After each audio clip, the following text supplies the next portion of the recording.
네, 오늘 기업 소개팅은 IT 커버하시는 박형우 연구원과 함께 하도록 하겠습니다.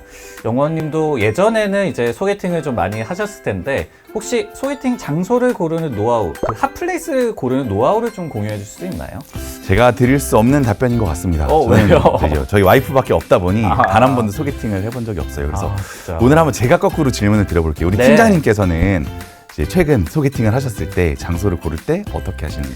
사실 제가 장소를 고르는 거를 얘기를 하자면 좀 실패담을 좀 얘기를 드려야 될 것 같아요. 제가 한 번은 좀 늦은 시간에 소개팅을 하다 보니까 좀 맥주도 한잔하고 좀 캐주얼한 장소를 찾다 보니까 이 고기를 좀 고급스럽게 내놓는 그런 식당이라고 생각하고 예약을 했는데 그때 알고 보니까 굉장히 시끄러운 그냥 고깃집이더라고요. 그래서 뭐 보시면 아시겠지만 제가 뭐 문제가 뭐가 있겠습니까? 그 장소 때문에 제가 실패한 그런 경험이 있습니다.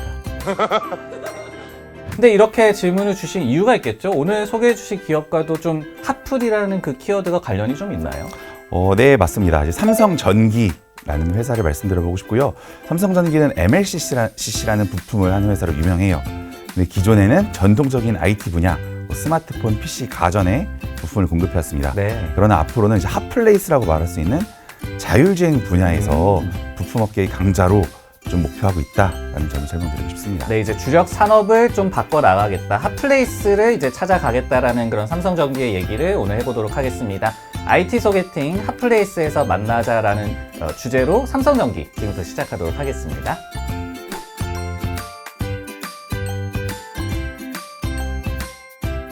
네, 뭐 삼성전기 하면은 IT 대형주 중에 대표주기도 하고 또 오래된 기업이기도 한데 그래도 이제 기본적인 뭐 사업 구조라든지 파는 제품이라든지 이런 부분부터 좀 소개를 해주시죠.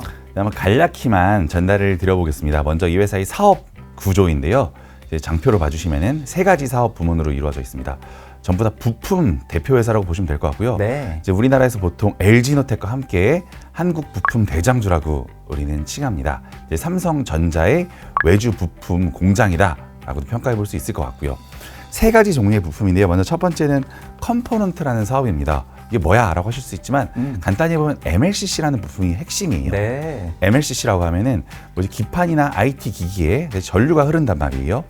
전류의 양이 때로는 많고 때로는 적습니다. 그래서 이 전류의 양을 늘렸다 줄였다 댐 같은 역할을 하는 맞아요. 부품이 MLCC라고 있어요. 이게 이 회사에서의 최중요한 부품이라고 보시면 될 것 같고요. 그리고 두 번째는 광학통신이라고 하는데 이제 다 풀어서 보면은 광학, 카메라 관련 부품들과 통신 관련 부품들입니다. 삼성전자 스마트폰 갤럭시, 뭐 한국 소비자들의 절반 이상이 갤럭시를 사용하시잖아요. 네. 여기 들어가는 카메라가 대부분 삼성전기가 만드는 겁니다. 그래서 카메라 회사다라고 생각해 봐주시면 될 것 같고요. 마지막 세 번째 부품은 저희 이제 내부 회의나 내부 방송에서는 항상 심텍, 뭐 이수페타시스 이런 기판 그런 거 많이 기업들을 언급을 해주셨잖아요. 항상 강조드렸어요. 그런데 한국의 기판 1등 기업이 이 삼성전기입니다. 아마 IT 섹터를 좋아하시는 분이라고 하면은 기판 산업이 좋다, 또는 최근 한 달 사이에는 기판 산업이 꺾이는 거 아니냐라는 우려에서 치열하게 공방이 있다는 걸 아실 거예요. 근데 그 기판 1등 기업이 대한민국에서는 삼성전기입니다. 그리고 넘어가서 네. 한번 이 회사의 제품별 매출 비중과 영업이익 비중도 살펴보도록 하겠습니다. 먼저 매출 비중인데요. 매출 비중은 아까 말씀드린 MLCC, 카메라, 기판 세 가지가 이제 잘 좀 조화롭게 골고루 그렇게 분포되어 맞습니다. 있는 것 같아요. 잘 분포되어 있다는 걸 보실 수 있을 거예요. 하지만 바로 오른쪽에 있는 영업이익 비중에서 보신다 그러면 대부분이 MLCC에서 발생을 합니다. 이게 뭐 작년 한 해만 이랬던 게 아니라 과거 긴 흐름으로 보면요. 2014년부터 저희 보시는 표에 실적 영업이익 흐름을 나열해 봤습니다. MLCC가 얼마나 좋았는지, 여기서 영업이익을 벌었는지 못 벌었는지가 이 회사의 성장 방향성을 결정해 왔어요. 작년부터는 기판 쪽이 좋다는 얘기를 합니다. 네. 그러나 기판이 좋다 그랬을 때 밑에 IT 부품 중소형주들, 그 기판 회사들에서는 큰 영향이 있지만 삼성전기에서는 여전히 MLCC가 핵심인 부분이 조금은 이제 아쉬웠던 거고요. 그 부분이 저도 좀 궁금하더라고요. 저희가 지금 촬영하는 시점이 7월 초인데 뭐 주가 흐름도 그렇고 이제 업황에 대해서 워낙 좀 우려가 크잖아요. 그러다 맞습니다. 보니까 MLCC 사업이 앞으로 이제 전망이 괜찮을까? 근데 지금 트렌드를 보는 그런 이 차트를 보면은 아직까지도 좀 이 눈높이가 높은 것 같거든요. 이 부분에 대해서는 어떻게 좀 애널리스트로서 좀 생각하고 계십니까?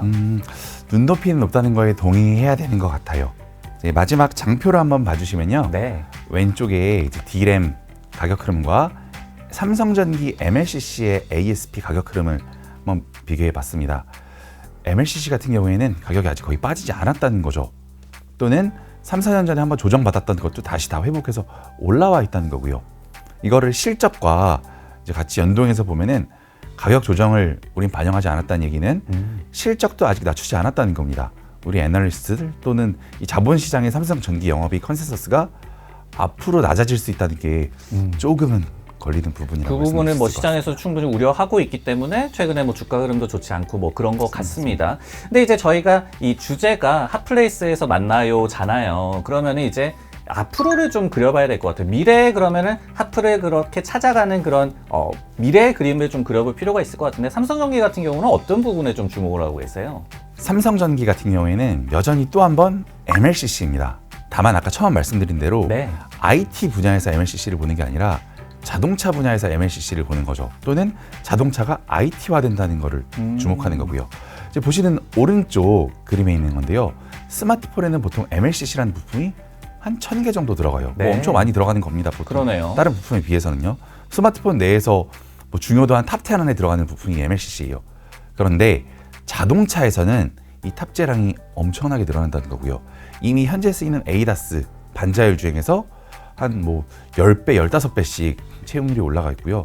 궁극적으로는 이게 15배가 아니라 20배 또는 그 이상으로 채용률이 올라갈 수 있다는 기대를 해보고 있습니다. 우리가 보통 스마트폰과 자동차 시장의 연간 판매량은 한 15배 정도 차이가 난다고 말을 해요. 네. 자동차보다 스마트폰이 15배 많은 거죠. 그렇지만 탑재량은 미래에 자동차에서 15배 더 많을 수도 있다는 겁니다.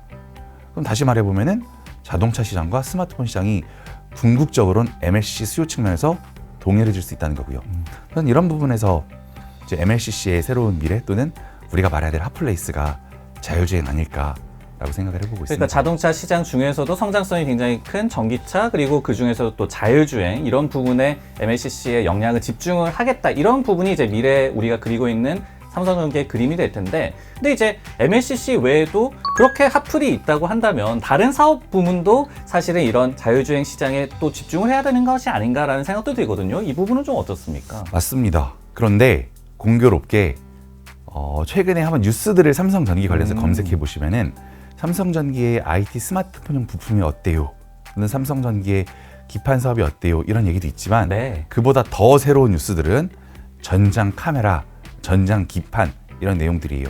그 전장이 지금 쓰이는 카메라와 기판들을 말하는 게 아닙니다. 앞으로 5년 뒤, 10년 뒤에 쓰일 카메라와 기판을 말하는 거고요. 이미 테슬라 같은 업체들은 카메라를 자동차 한 대 8개씩 넣고 있습니다. 뭐 내년 내후년부터는 이제 자동차 한 대당 카메라 12개 이상씩 넣겠다고 하고 있고요. 현대 기아차의 일부 차종에서도 카메라가 10개 내외씩 들어가는 이런 모델들이 있어요. 삼성전기도 이제 이런 자동차 업체들로 또는 자율주행 부품으로 카메라 매출을 늘리려고 하고 있고요. 아까 기판 말씀드렸는데 기판은 반도체가 좋아져야 합니다. 맞아요. 그럼 보통 자동차에 좋은 반도체가 안 쓰였잖아요. 자율주행이 된다 그러면은 엄청나게 또 늘어나죠. 맞습니다. 그래서 거기서도 이제 앞으로는 저희는 좋은 수요를 좀 기대해 보는 거고요. 자율주행 부품사로 거듭나려고 하는 삼성전기의 그런 미래에 대해서도 얘기를 해봤습니다. 네, 오늘 핫플에서 만나요라는 이 주제로 삼성전기에 대해서 공부를 해봤는데 오늘 소개팅은 좀 어떠셨어요, 영건님? 다 잘 진행해 주셔서 감사한데 이제 네. 처음에 하나 좀 걸리는 게 있는 것 같습니다. 뭐죠? 정말 소개팅의 문제가 팀장님의 그 장소 선택 문제였을까 아니면 본인의 문제였을까 제가 농담이지만 한번 고찰을 또 저희 같이 고민해 보면서 하겠습니다. 네.